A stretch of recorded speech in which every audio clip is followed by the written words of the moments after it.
Excuse me. Good morning. I feel like I haven't been up here in a long time.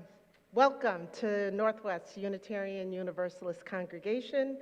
I'm Vanessa Washington, and I will be your worship associate for this morning. We welcome back Pastor Joshua Berg, an ordained UU minister and former intern minister at Northwest. He'll be with us in the pulpit this morning. If you're a visitor online and would like Northwest to stay in touch with you, please fill out the visitor form you'll see in the chat box. And if you're with us in person, you can fill out the visitor sign-in form in the atrium. And welcome to our visitors. Please greet your neighbors with a wave from wherever you are, whether you're here or online. Everybody.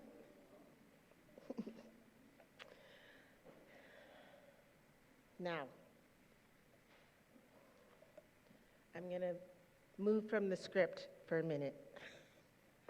Do y'all remember the song that the call and response I did several months ago, almost a year ago now? Forget your perfect offering. Yes, ring the bells that still can ring. There is a crack in everything.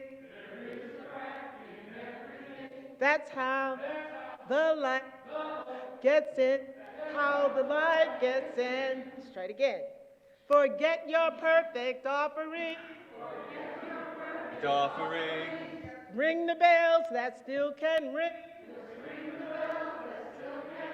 There is a crack in everything. That's how the light gets in. That's how the light gets in. Thank you for indulging me with that. That's just been in my heart and mind all week, and I just wanted to sing it out.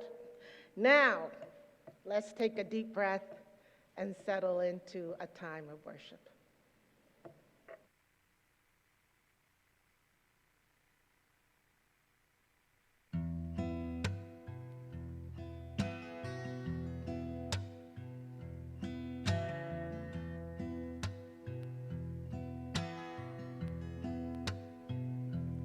When I was a boy each week, on Sunday we would go to church and pay attention to the priest. He would read the holy word and consecrate the holy bread, and everyone would kneel and bow. Today the only difference is everything is holy now. Everything is holy now. And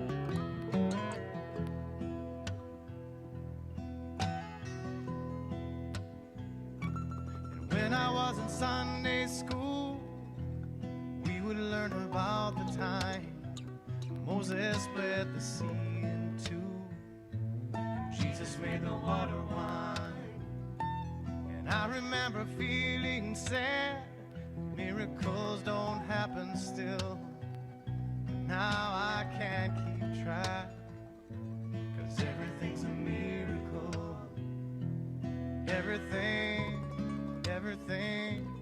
Everything's a miracle.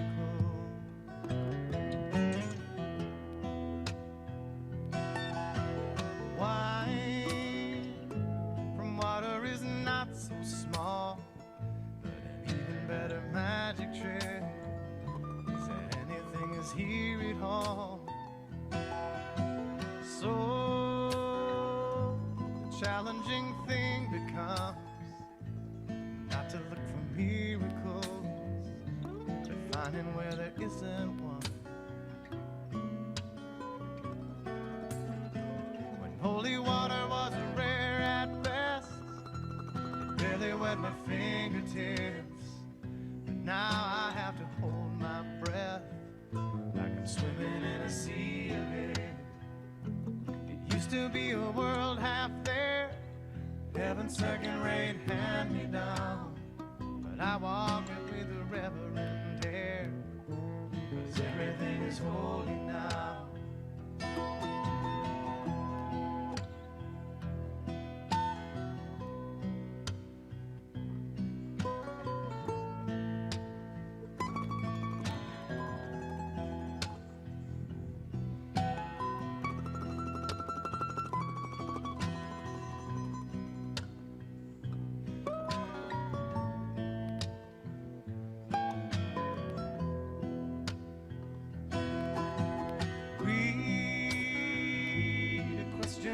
Child's face, say it's not a testament. That'd be very hard to say. See another new morning come, say it's not a sacrament. I tell you that it can't be done.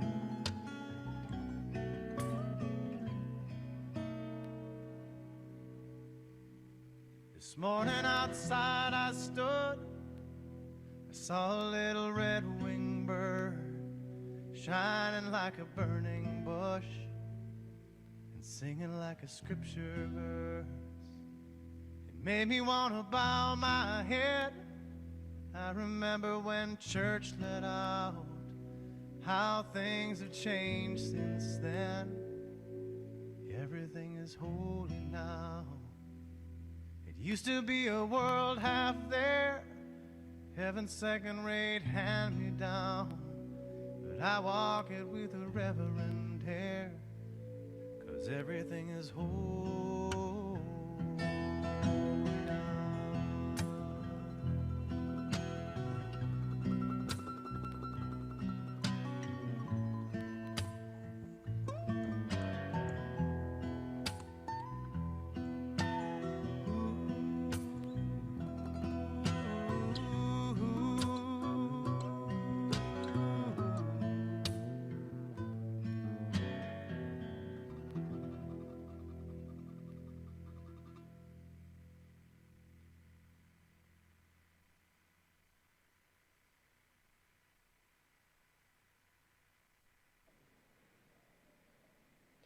We begin our service today with a land acknowledgement. We collectively acknowledge that Northwest Unitarian Universalist Church occupies the ancestral, traditional, and contemporary lands of the Anishinaabe Three Fires Confederacy of Ojibwe, Odawa, and Potawatomi peoples. In particular, the congregation resides on land ceded in the 1807 Treaty of Detroit. We recognize, support, and advocate for the sovereignty of Michigan's 12 federally recognized Indian nations, for historic indigenous communities in Michigan, for indigenous individuals and communities who live here now, and for those who were forcibly removed from their homelands. By offering this land acknowledgement, we pledge ourselves to justice and repair, both with the land and its peoples.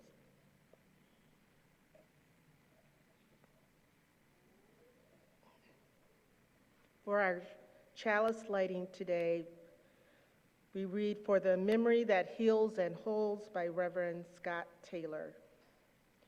We light our chalice, the symbol of our faith, knowing this morning that many other Unitarian Universalists across this land and across the world are doing the same.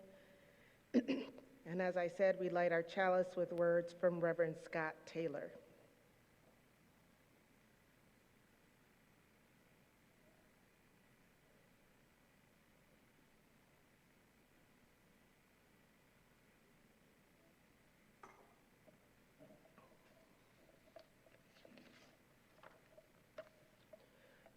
We light this chalice in honor of the history that holds and heals us, for the stories of heroism that inspire our own, for the faces of loved ones who have passed, in whose images we see our better selves, for reminders of those who paved the path on which we travel and blessed us with advantages we didn't earn all on our own, These memories do not live in the past. They carve the contours of our present. They throw themselves into our future and lure us into building a life better for all. They are here today. Look, listen, let them in. May their light guide our way.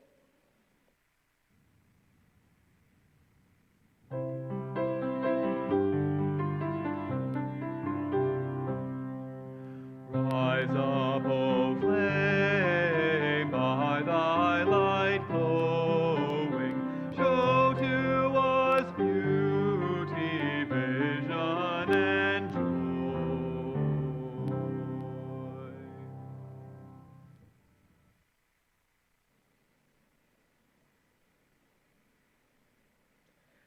Our opening words are by Reverend Karen G. Johnson. Let us be a people of not forgetting. As we gather this morning, let us be a people of not forgetting. Let us practice holding collective memories that might otherwise slip into that enormous void that sucks at and corrodes any future we hold dear.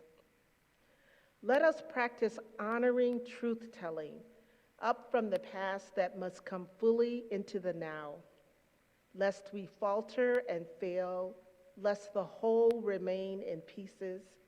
Let not our need for comfort or simplicity, for easy forgiveness or false pardon, smother the heartbreak that still needs healing.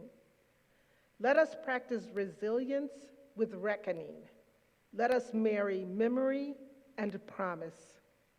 Let us dance in the tension we find there. Let us rest in the integrity we cultivate there. Let us be partners with the possibility that emerges there. It is good we gather. Now we'll sing hymn 1051, and you are invited to rise in body or spirit as you are willing and able.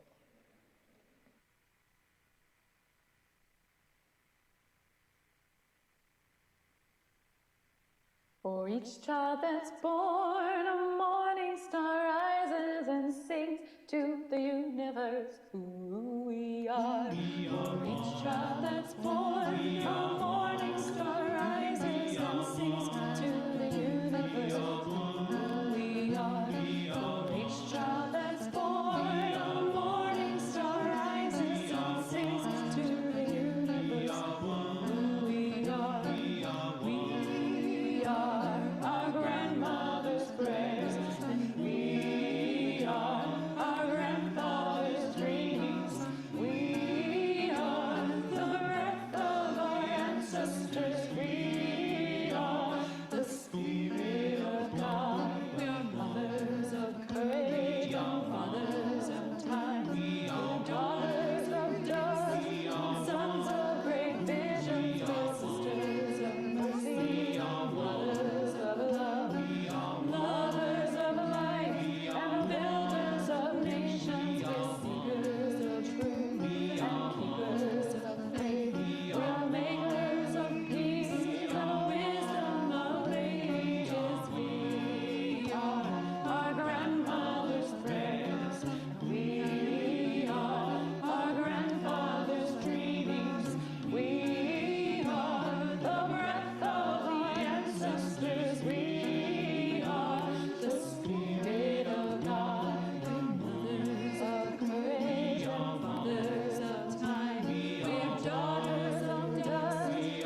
One purpose of a religious community is to encourage all who gather together to grow more generous in spirit and in action.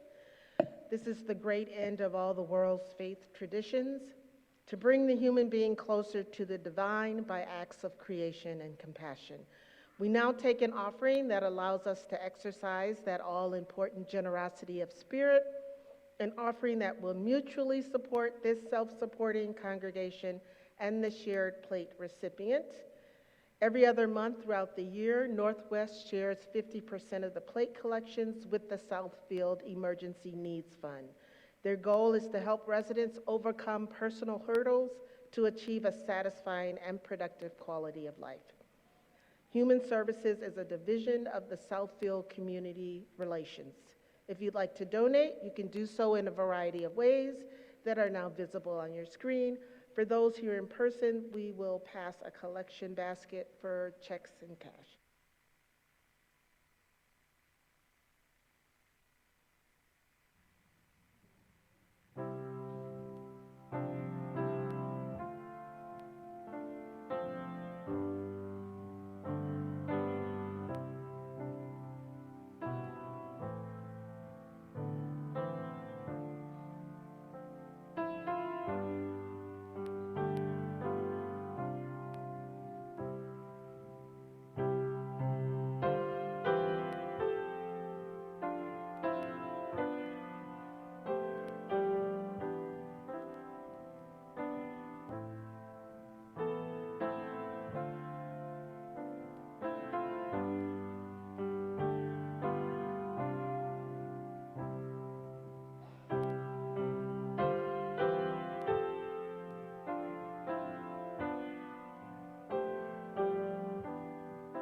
And we'll now sing hymn number 1003, Where Do We Come From?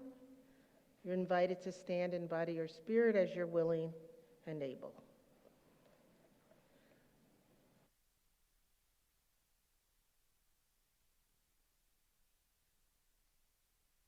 Where are we going? Where do we come from? What are we? Where are we going? Where do we come from? What are we? Where are we going? Where do we come from? Where do we come from? Mystery, mystery, life is a riddle and a mystery. Mystery, mystery, life is a riddle and a mystery.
Our reading today is by Reverend Tanya Marquez, Call from the Past, Present, and Future.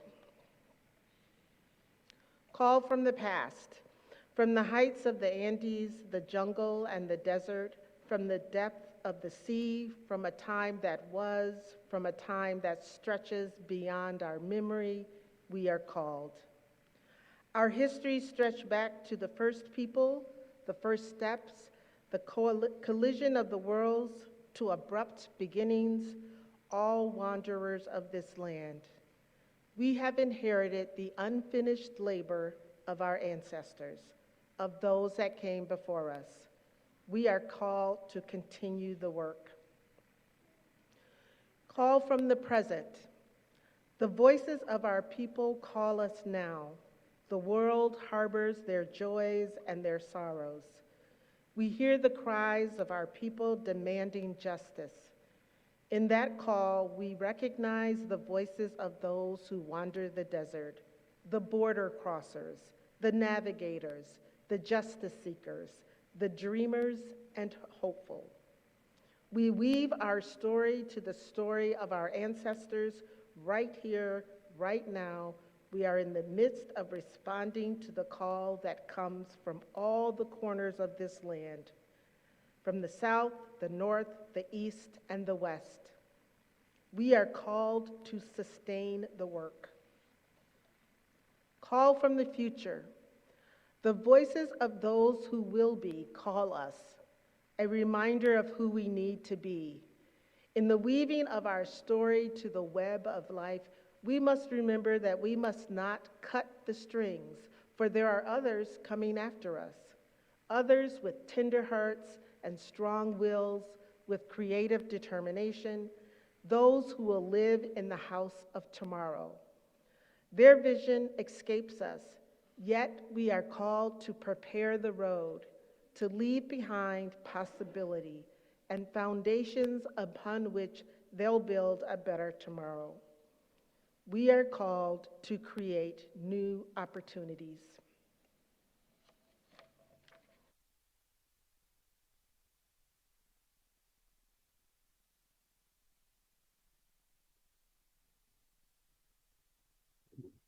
Hello, welcome from sunny Southern California, sunny and hot Southern California.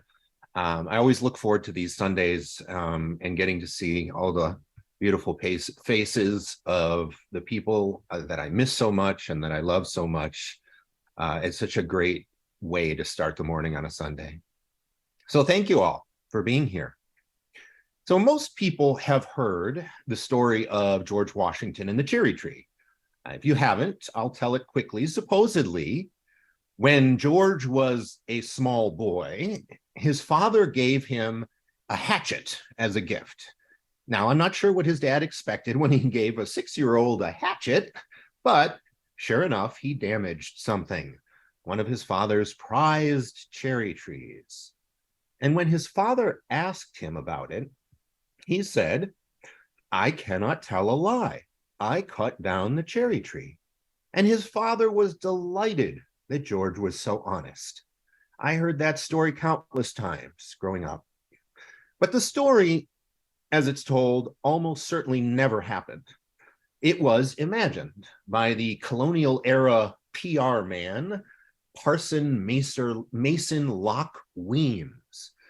Parson Weems took advantage of the nationalistic sensibility of the turn of the 19th century and the surge in printed materials available at that time. And there was a great increase in literacy, and there was an emerging market for popular reading, and there was a great lack of biographies of American figures. It was mostly British figures. Parson Weems took advantage of that in order to make money. He wrote what people wanted to read. He called his books historical novels, but they were actually hagiographies, or stories that falsely idealized their subject, transforming them into heroes of popular culture. I guess George Washington needed to be king because the American populace was without one now.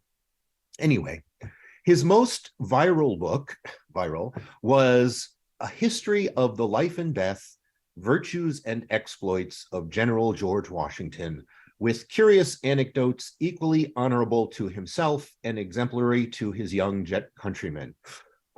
That's quite a title. Clickbait titles have come a long way since then.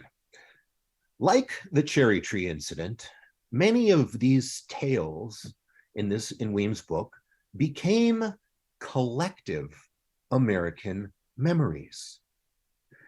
As opposed to collective now, an individual's memory is subjective. Even just two people who experience the same thing will remember it differently. So when humans retell stories of the past, what results is a conglomeration of input from different sources that creates lore or myth, often based in fact.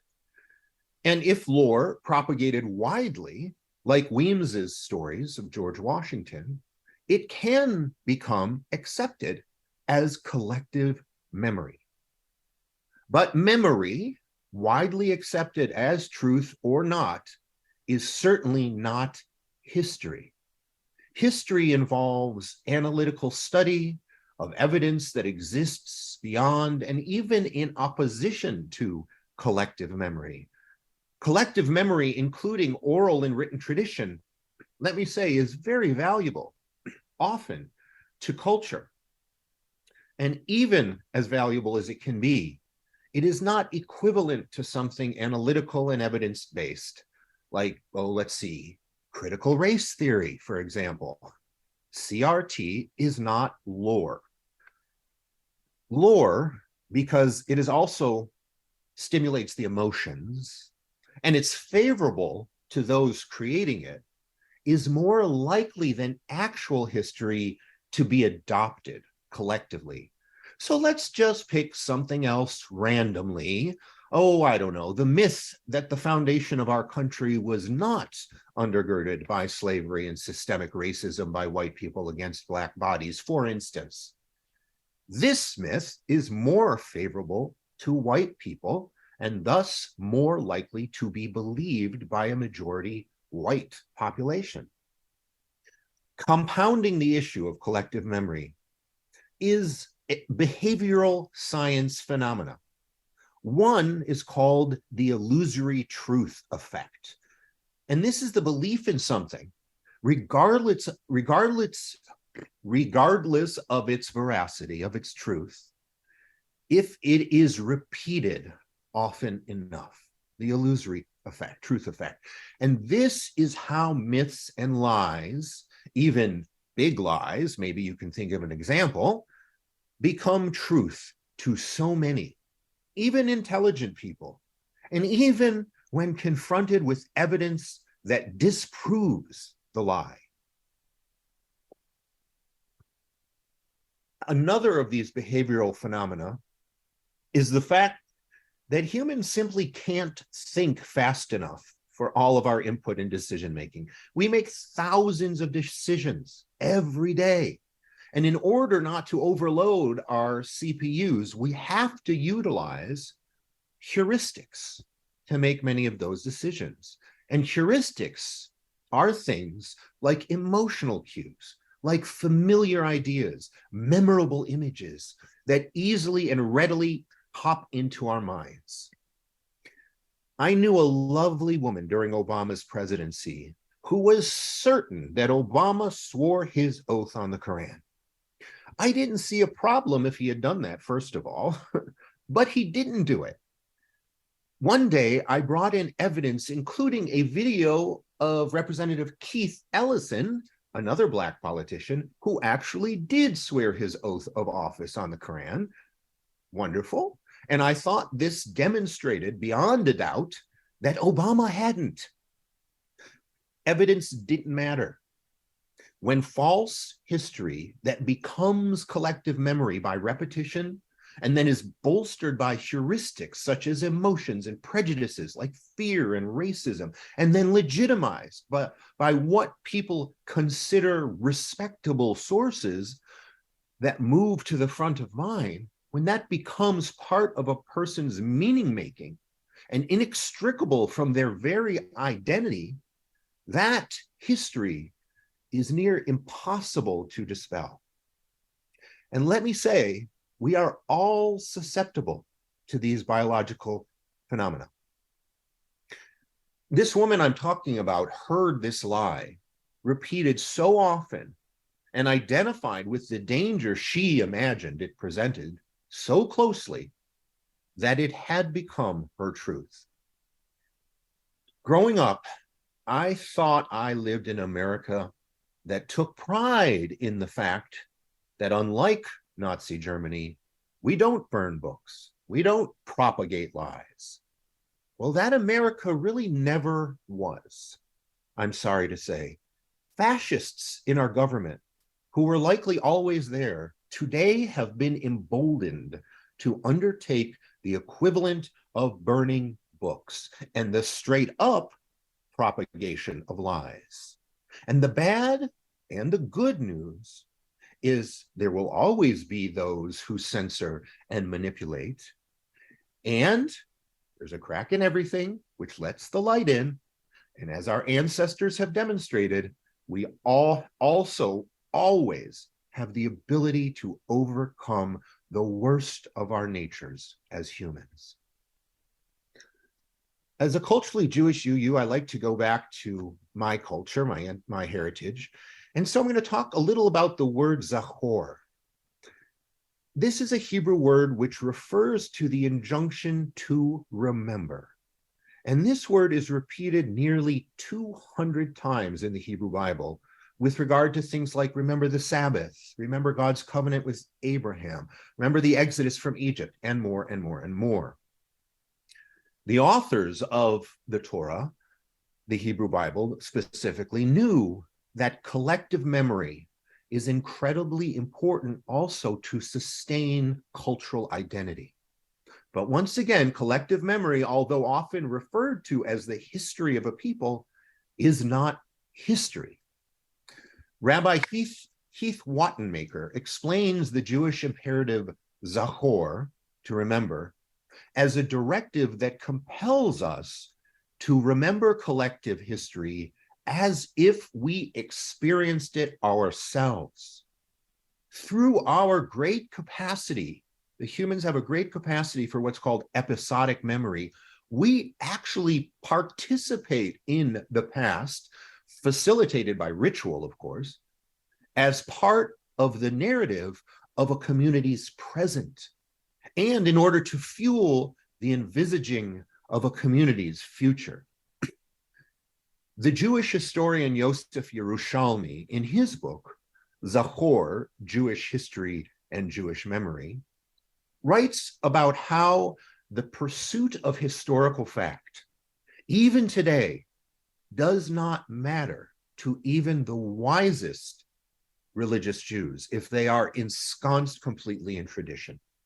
What matters more is that which sustains identity and the effect of lore on contemporaneity. In other words, what actually happened means less than how a community is connected to a past that is meaningful. Collective memory builds and sustains community. It's very dry here in California. Thus, to remember theologically, religiously, is much more than passively recollecting events. And the evolution of collective memory is influenced more by literature and by ideology rather than academic historiography. Zachor is a biblical direction to remember, but also to act. Even though collective memory can be life-affirming and community building in this way and an invaluable positive guide to living, it can also manifest as harmful if those who want and are immoral enough to use cultural narrative and identity to suit their nefarious purposes and take advantage of behavioral science to do this, repeating lies to engage the illusory truth effect, and controlling heuristics that lead humans to believe what is emotionally satisfying. These things can manipulate well-meaning people to adopt a distorted version of history. Certain leaders have always done and continue to repeat the lies they want to become truth while censoring anything that contradicts those lies. And thus, we see today fear by white supremacists on the right of anything supporting a collective memory and community building, including literature and ideology that runs counter to the narrative of white superiority, which is the collective memory and community they are interested in perpetuating. So how can this obstinate forgetting of facts and rewriting collective memory be neutralized and actual history adopted, especially if it runs counter to feel-good narratives? Well, the answer is, first of all, I love this, there's a crack in everything, and that's what lets the light come in. Remember that. Thank you, Vanessa. The answer is, in the same way false accounts of history are turned into collective memory, with repetition, with ritual, and with meaning making. Repetition is obvious. Keep repeating. In Jewish communities, this is done with what's called Haggadot. You may know this word from the name of the book read on Passover, the Haggadah. Well, Haggadah actually just means the telling. And throughout Jewish history, there are many Haggadot, or tellings, not just the story of Passover. And since an essential element of this concept of storytelling is action and is connecting its meaning to contemporaneity by learning lessons from the story in order to take action, we have to stop the passage of policy and laws that prevent talking about our history of slavery and racism. We know this. Much like the importance of retelling the story of Passover to the Jews, the telling of our true American history, and including and especially through rituals like the celebration of Juneteenth, which just passed, it has to be repeated and repeated to retain in our long-term collective memory storage. Meaning making and connecting collective memory to the present is a little more complicated than mere repetition. Our memories work by taking in environmental and sensory input, which is influenced by physiological, by psychological, by social factors. And the right in this country are actively manipulating these factors, instilling emotions to alter psychology and consequently the perception of input. Despite this, by relating counter narratives that tell the truth of history, like the production of critical race theory, the manipulated memory making of the right can be disarmed before anything has the chance to enter long-term memory. And if it does enter long-term memory, fear not, there are other opportunities to diffuse control of a false narrative. Humans are not computers. Even if something is stored in long-term memory, that memories are always modified and evolve during the process of retrieval as well. So with the proper stimulus, long-term memories too can change as we remember them, as we retrieve them. Here is an example. The far right is framing CRT, and in fact, any exposure to Black and brown voices that don't celebrate America in line with the white supremacist narrative as fallacious and harmful. We know this. They are silencing voices of truth, even as those voices are speaking of healing and love. They are doing this because, in their words, lifting up these voices is equivalent to calling all white people racists, and especially damaging to the egos of white children who are the relatives of slaveholders, but not slaveholders themselves, and therefore innocent. In other words, it will hurt white people's feelings to admit that what they consider our country's advancement was actually a result of systemic and systematic violent dehumanization of Black, Indigenous, and people of color. So let's reframe this argument. I'm going to talk about the Holocaust instead of American slavery. There is broad agreement of the horrific realities of the Holocaust, even despite some degree of Holocaust denial, unfortunately. The Haggadah, or the retelling of the Holocaust through efforts like that of Steven Spielberg's Shoah Foundation, or annual Yom HaShoah remembrances, and the priority Jewish people place on the dictum to never forget lest it happen again.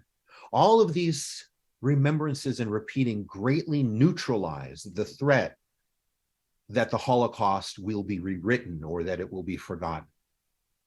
So what if, let's say, a faction of Germans in Germany passed laws that prevented the teaching of anything about the Holocaust to its German citizens because it might hurt the feelings of current German descendants of Nazis who are not Nazis themselves, but have benefited from Nazi rule? What if they censored voices, the likes of Elie Wiesel, who wrote about survival and tolerance and love because he is a Holocaust survivor and he writes from that experience? This type of censorship and lies and retelling of history, Americans, and especially American Jews, would be incensed. Even the suggestion of this. That's just one example of reframing in someone else's perspective. All of this is to say, all of this description of memory, collective memory, history, rewriting of history, is to reiterate what progressives already know. We can never stop telling the truth of our country's history and reframing the arguments of the right to bring perspective to how they are attempting to manipulate history. All of this is to say we must retain a collective memory that leads to social justice action and remain a country that learns from history so we can work to truly value and respect all equally. Thank you. And now we rise in body or spirit as you are willing and able for hymn number 163.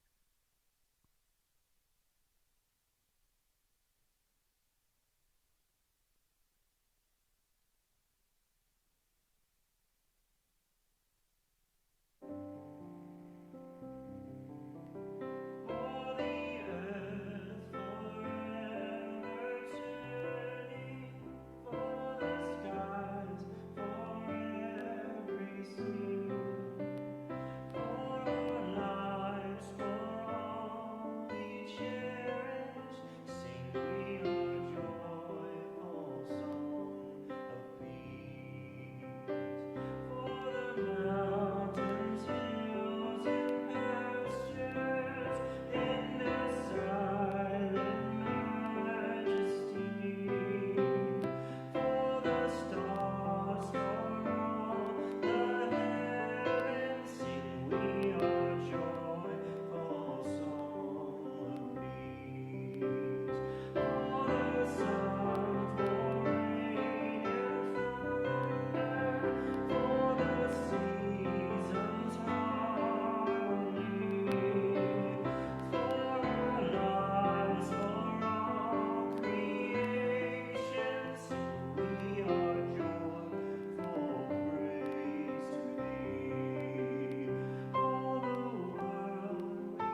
For our Chalice Extinguishing, we have a reading by Reverend Kathleen Mateague. They are with us still. In the struggles we choose for ourselves, in the ways we move forward in our lives and bring our world forward with us, it is right to remember the names of those who gave us strength in this choice of living. It is right to name the power of hard lives well lived. We share a history with those lives. We belong to the same motion. They too were strengthened by what had gone before. They too were drawn on by vision of what might come to be. Those who lived before us, who struggled for justice and suffered injustice before us, have not melted into dust and have not disappeared. They are with us still. The lives they lived hold us steady. Their words remind us and call us back to ourselves. Their courage and love evoke our own. We, the living, carry them with us. We are their voices, their hands, and their hearts. We take them with us, and with them choose the deeper path of living.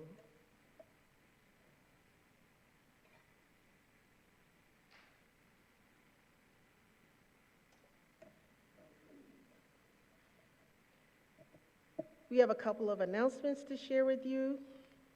You can always find more information about our events and the congregation posted in the weekly newsletter and on the website, northwestuu.org. You're invited to join us for coffee, tea, and light snacks after the service in the atrium. We will have a celebration of life service for Ken Hermanot today at 12:30, officiated by Reverend Teresa Rowe from First UU Ann Arbor. A reception will follow the service. The memorial service for Margot Julian will take place on Saturday, July 29th at 10:30 at Allegria Village in Dearborn. The Peace Camp Committee will be collecting items to donate to the Ruth Ellis Center in Detroit as this year's service project. The Ruth Ellis Center has established a national reputation for equality and innovation in providing trauma-informed services for lesbian, gay, bi-attractional, transgender, and questioning youth and young adults, with an emphasis on young people of color, experiencing homelessness, involved in the child welfare system, and/or experiencing barriers to health and well-being. The list of supplies include toothpaste, body wash, soap, shampoo, conditioner, deodorant, pads and tampons, Kleenex, bottled water, and non-perishable food items. Please drop off donations by Sunday, July 16th. And now we'll have the postlude. We shall be known by the company we keep, by the ones who circle around to tend these fires. We shall be known by the ones who sow and reap the seeds of change alive from deep within the earth. It is time now. It is time now that we thrive. It is time we lead ourselves into the well. It is time now, and what a time to be alive. In this great turning we shall learn to lead in love. In this great turning we shall learn to lead in love. We shall be known by the company we keep, by the ones who circle round to tend these fires. We shall be known by the ones who sow and reap the seeds of change alive from deep within the earth. It is